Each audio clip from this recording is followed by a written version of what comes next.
Friday to you and yours. Thanks for joining me as always, the Everything Pats podcast. Of course, we talk about the New England Patriots here Monday, Wednesday, and Fridays.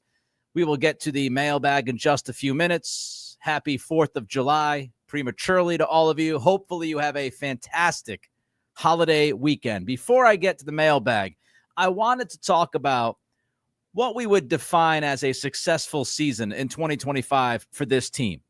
Back-to-back 4-win years. We know it has not been good. It has not been fun to watch. It has not been productive. It has been sloppy, irresponsible, unaccountable, all of those things.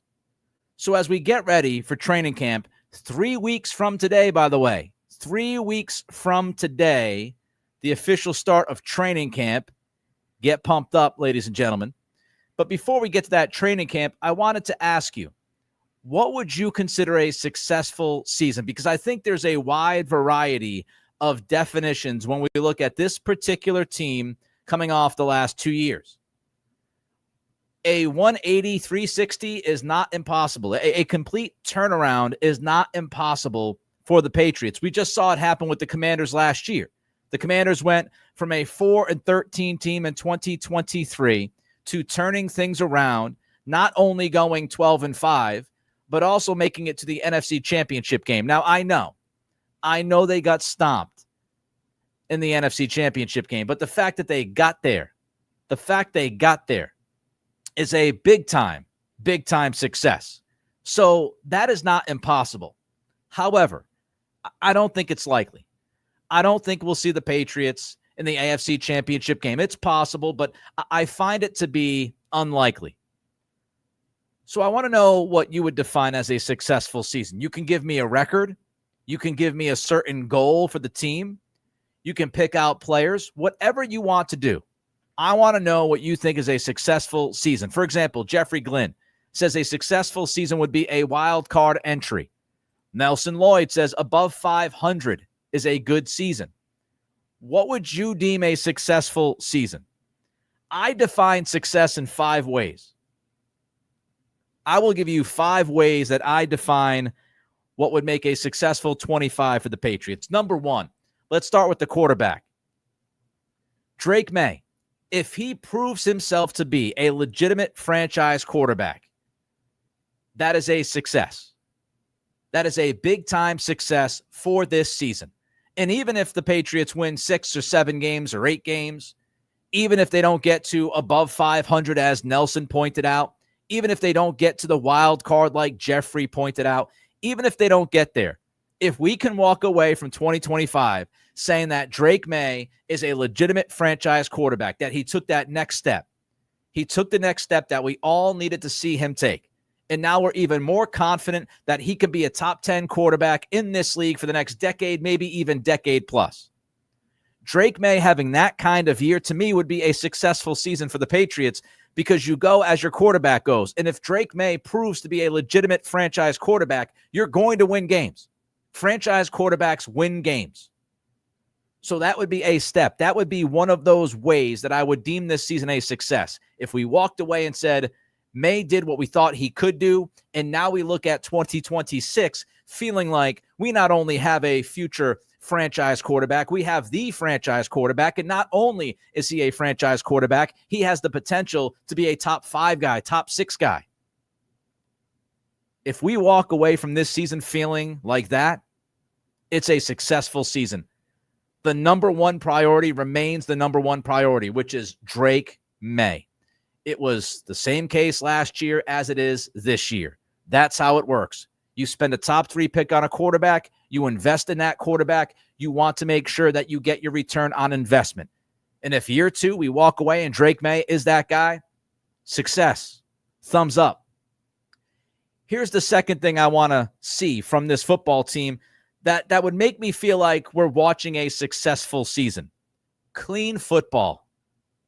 Clean football. Play the right way.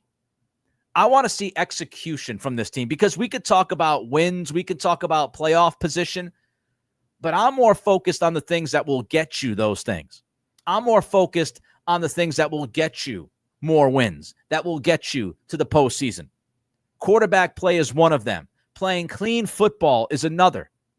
A successful season is one that is full of execution. It doesn't look like the stumbling, bumbling Patriots of 23 and 24. Let's be honest. Last year, this team couldn't get out of its own way at times. You'd watch it, and the reaction would be, give me a freaking break. You've got to be kidding me that this is a professional football outfit. When Mike Vrabel was hired, many of you know what I said. I said, this is now a serious program. The fact that Vrabel's the head coach makes the Patriots, once again, a serious program. And the way that you continue to show people that you are a serious program is by executing, by winning the simple things like turnover margin. When you're like a minus 175, and yes, that's hyperbole, when you're a minus 175 in turnovers, you're going to lose a lot of football games. So what would be a successful season? Executing at a high level, being plus in the turnover margin, improved execution throughout the season. You don't tap out and say, well, we had a successful season. We started to execute and then things fell off a cliff. No, you've got to continue to execute and you have to improve in that execution. And I want to see a football team that plays hard, that competes, that plays hard every single snap, doesn't give the opposition anything. I want to see that kind of football this year, and that will be a success. Competitive, tough, early. I will feel great about this being a successful season if we're watching the Patriots in the first month and a half, and they're playing tough. They're playing competitive. They ain't making it easy. They're keeping games tight against good to really good teams. You get to Buffalo in week 5, at Buffalo, Sunday Night Football. Are you competing in that game? Are you showing that you're worth anything? Because if the Patriots are competing against a team like Buffalo and they're playing a tight game in Buffalo, week 5, Sunday Night Football, that to me, that's successful. That is a success. And that means we're going to have a successful season. So I want to see this team early on play hard. Compete. I don't care who you're facing. Compete with that team across from you. I want to see the Patriots beating mid-teams. Teams that are not going to make the playoffs. Teams that might finish in the bottom 5 or 6 of the league. I want to see the Patriots take advantage of those teams. I want to see the Patriots turn it around on bad football teams instead of being the bad football team. Mike Vrabel said it in his introductory press conference. We need to take advantage of bad football, and that's exactly what they need to do. Beating mid-teams, beating bad teams. If you beat mid-teams and bad teams and you compete against good to very good teams, you are going to have a successful season. That would be a successful season. I've got 2 more things I want to talk about, but before I get there, don't forget to click that thumbs up as you watch us, whether you're watching live on the live stream or you're watching us on demand. Don't forget to click that thumbs up on YouTube. It helps us continue to grow the audience. Don't forget to throw your comments in. Let us know. David says, if we hit 9 wins, I would jump for joy. McDaniel's scheme builds on itself. Year 2 of it with Maye will be an AFC championship game. So those steps, right? You get to 9 wins. But I don't just define the success by wins when you come off of back-to-back 4-win seasons. I want to see other things. Don't forget to like. Don't forget to comment. Don't forget to subscribe. Trying to get to 7,000 subscribers. Let's get to that goal. Training camp is 3 weeks away. If we can get to that goal by training camp, I'll be happy. So don't forget to like, comment, subscribe, Spotify, Apple Pods. Don't forget to rate, review, and follow. My man Charlie jumps in with a $20 super chat. Thank you, Charlie. Success is establishing second place in the division and an inside line to the playoffs for years to come. Happy 4th, USA, USA. Thank you, Charlie. So Charlie says, if you finish second in the AFC East, that's a successful season for him. You finish second in the division, and you feel like you've got an inside track to being a playoff team for the next few years, several years. That would be successful as a season for our guy, Charlie. Thanks again for the $20 super chat, Charlie. It is much appreciated. All right, I got 2 more things that I would deem a successful season. I've got 2 more things I want to get to, then we'll get to the mailbag. By December, I will identify this as a successful season if the Patriots by December are quote unquote in the hunt. You know that graphic that they always show in the hunt, whether it's ESPN or CBS or whatever. They show the teams, they show the playoff teams, and then they have that other list of teams that says they're like in the hunt or chasing a spot or whatever phrase they use. If the Patriots are quote unquote in the hunt and it's December, that's a successful season. If we're actually watching football in December thinking these games matter, these games could actually get the Patriots to the playoffs. We're watching a team that could find their way into the postseason. If they are merely in the hunt by December, that is a successful season, because if you're in the hunt and you're competing, you're being taken seriously. And that's what we need to see from the Patriots. When you go from back-to-back 4-win seasons, if this year they're taken seriously, if they're competing, if they're executing, if they're in the hunt by December, that is a successful season, even if they finish with 8 wins. If by the end of the year they're being taken seriously by some of the best football teams in the league, then that means they've taken the appropriate step, at least for me. Are you good against good? That's what is important. It's 8 wins, 9 wins, 10 wins. What's important is, are you competing? Are you executing?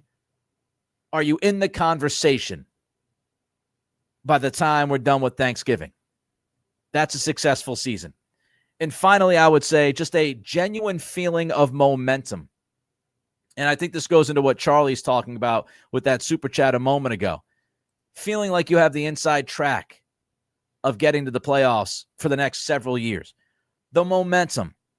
If the Patriots finish with, let's say, 8 wins, 7 or 8 wins, if they finish with 8 wins, I think some of the talk, about them winning 11 games, 12 games, 10, some people might be disappointed if the Patriots finish with 8 wins this year. That's why I don't focus on win total as much as I focus on these other things, because I believe if you succeed in these other aspects, that you're going to inevitably win playing football. You're going to play winning football, rather, and you're going to end up getting to the playoffs.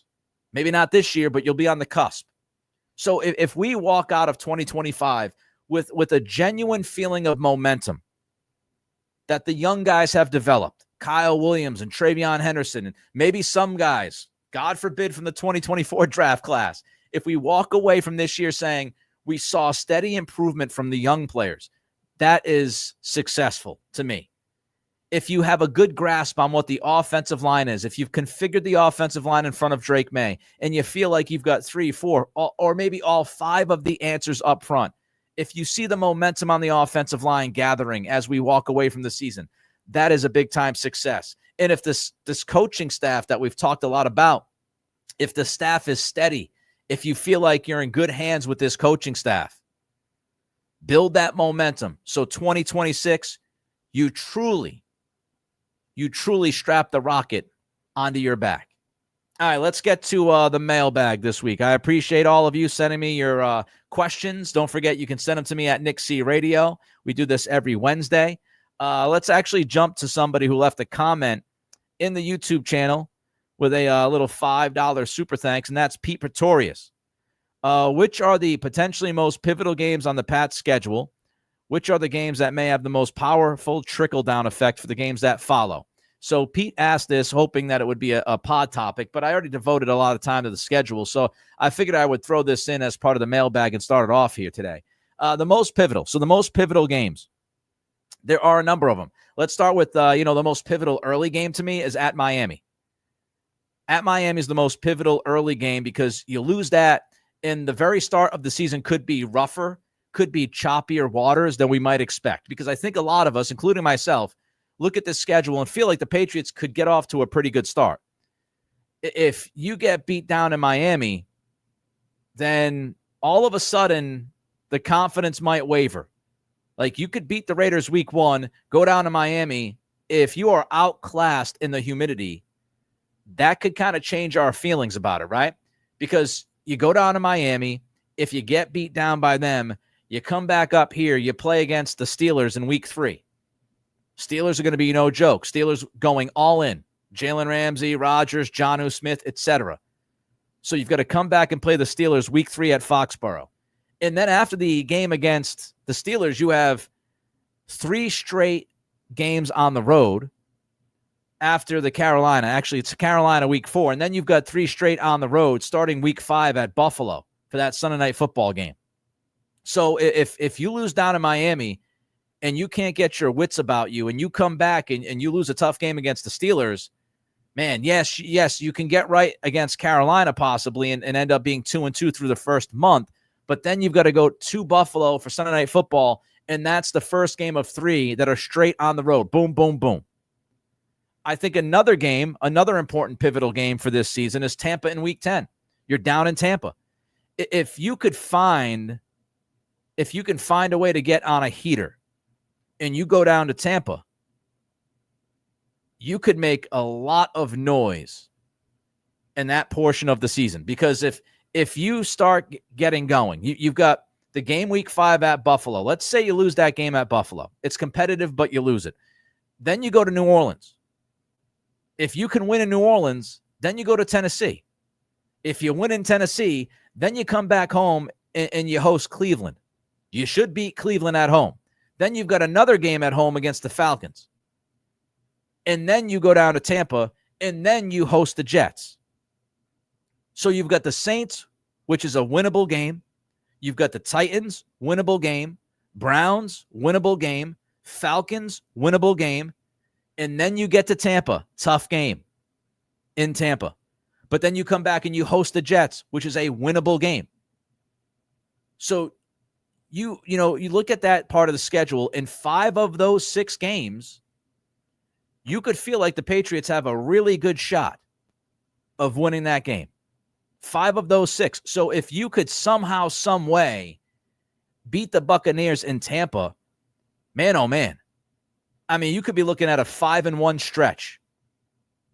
A 5-1 stretch smack dab in the middle of the season, which gets you pumped moving forward, right? So that Tampa game is very, very important to me. Another one is Buffalo in week 15. Because you've gone through your season. You've gone through most of your season now. This would be the second time you're playing Buffalo. The first time you played them is at Buffalo, so now you got them at Foxborough. And that to me is like a measurement game, a litmus test. Because when you get to week 15, you can compare what you looked like week 5 at Buffalo to what you look like week 15 versus Buffalo. How much have you improved during that time? Given if both teams are healthy and it's the same kind of matchup, how much have you improved from week 5 to week 15? Because theoretically, you should be much better week 15 than you were week 5 against the Bills. So if it's a close game against the Bills at Buffalo week 5 on Sunday night, it would stand to reason that you have a chance, if not straight out favored in week 15. I think you would have a chance to win that game. If it's a close game in week 5 at Buffalo, that would lead you to believe that it should be a close game at Gillette Stadium week 15. Now, of course, there's a bunch of context, like if Buffalo fumbles 5 times and that's why it's close, we'll have to see how the game looks. But week 15 is important because that will give us a great idea of how much Vrabel has been able to develop the team and how much are they, invested into some of these guys moving into the future. What do they look like week 15 versus week 5? And you're coming off the bye week. Right before that Buffalo game, week 15, you have your bye week, which is another reason why you kind of, set up the jet fuel going again. And week 15 sets up the home stretch. You host Buffalo after your bye week, and then you go to Baltimore, tough game. Then you go to the Jets, and then you play Miami at home. So you could end strong. I mean, if you could come away with a win, if you could sneak one, I don't even know if we should say sneak one. If you could take one from Buffalo late in the year, and then you go at Baltimore, at Jets, Miami, you could finish the season 3-1. So those are some important games to me. All right, we got John Hackinson, 7234, YouTube comment I pulled. After minicamp and before training camp, what do the coaches do during the weeks leading up to the camp? Well, it's a great time for R&R. It really is. I mean, if you think about it this way, John, the staff has been assembled since, January, February.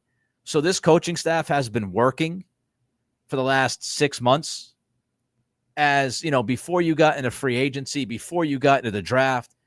As soon as these guys were hired, you move to town and then you're working. Your families aren't here yet. I mean, Josh McDaniels is obviously from here, so less to worry about. Kugler coached here last year. Springer coached here last year. So those guys, they have likely their families around. But if you're any other coach, I mean, Thomas Brown, Doug Marrone, Marrone was at BC, so maybe he has a place close to here. But a lot of these coaches outside the area. So when they get hired, they come in, they go to work right away. And they're working morning, noon, and night because they don't have much else to do. They're waiting for their families to come to New England. So they're just working. So from January/February all the way up until mid-June, they're working a lot. They'll be going almost nonstop, right?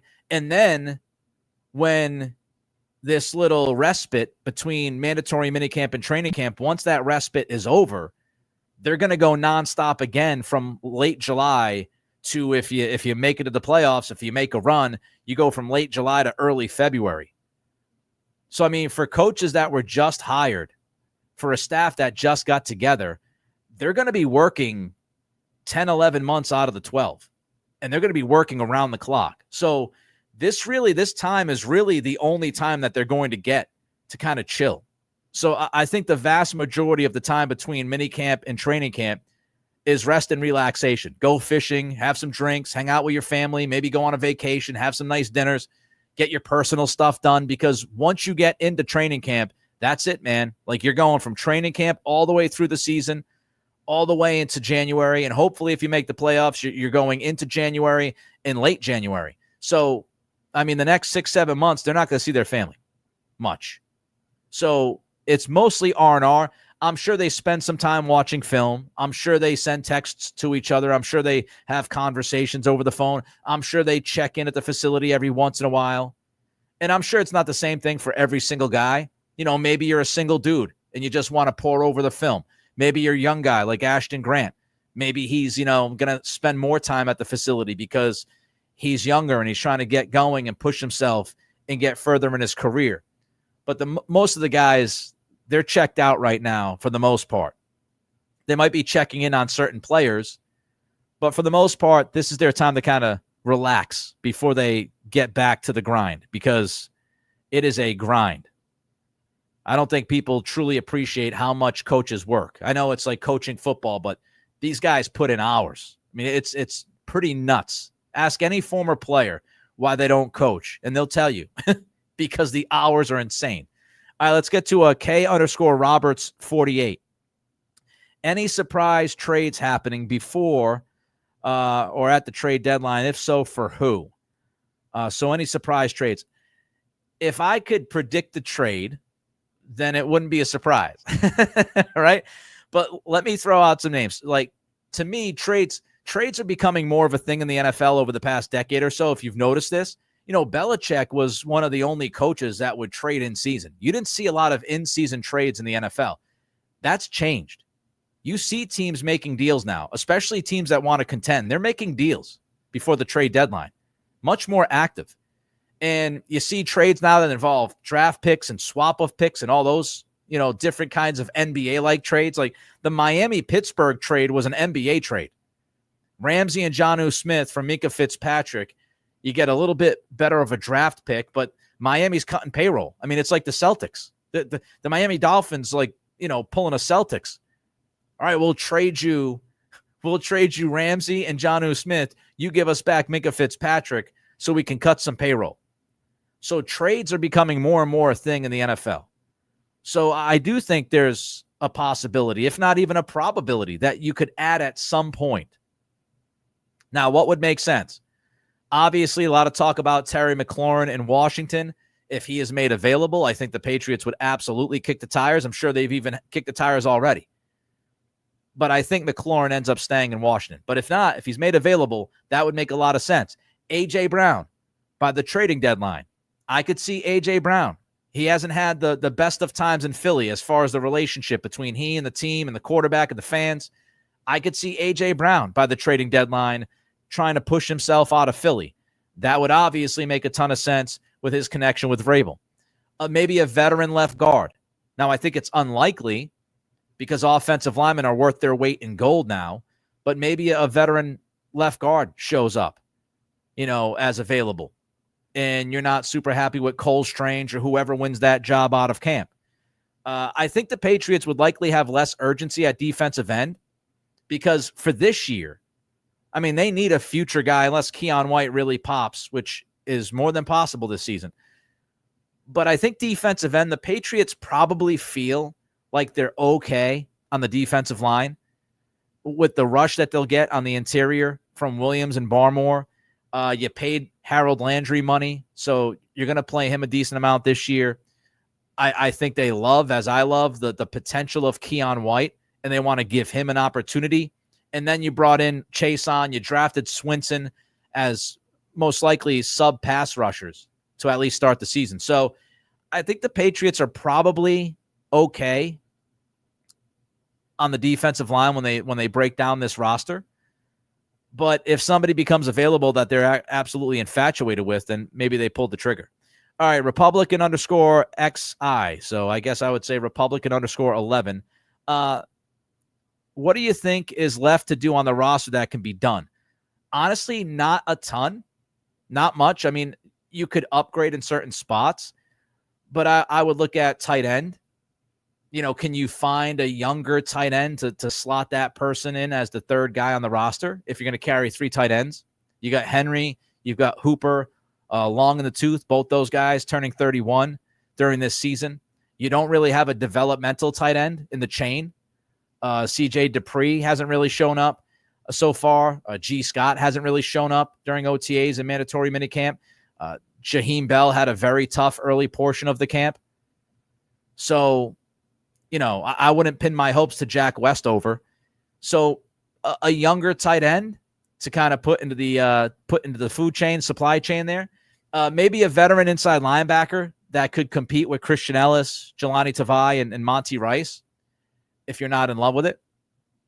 Like, if you're not in love with that position, I think the Patriots are fine there. I know Bedard doesn't, but maybe a veteran inside linebacker to bump up the competition a little bit, especially with Tavai's injury. Maybe you feel like Tavai's injury is going to keep him from being on the field for a while. Again, veteran left guard. Maybe you could add a veteran left guard to compete with Cole Strange, but maybe the Patriots feel like nobody that is out there would suffice as an upgrade to the Tyrese Robinsons of the world.